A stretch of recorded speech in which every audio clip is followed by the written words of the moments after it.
Assalamu alaikum wa rahmatullahi wa barakatuh.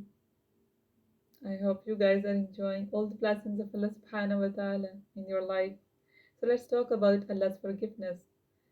Every day, whenever we are going to start anything, we start it with Allah's name.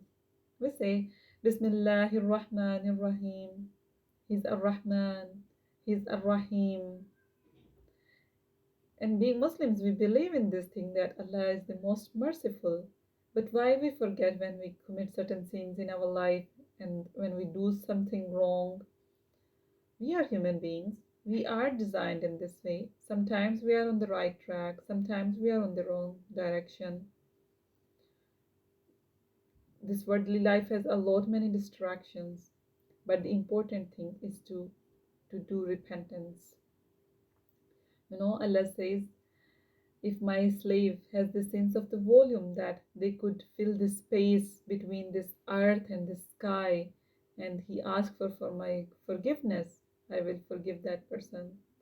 So Allah is the most merciful.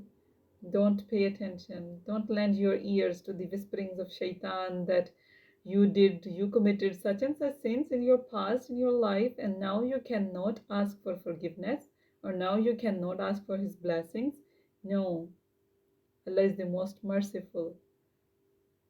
Jazakallah khair. Assalamu alaikum.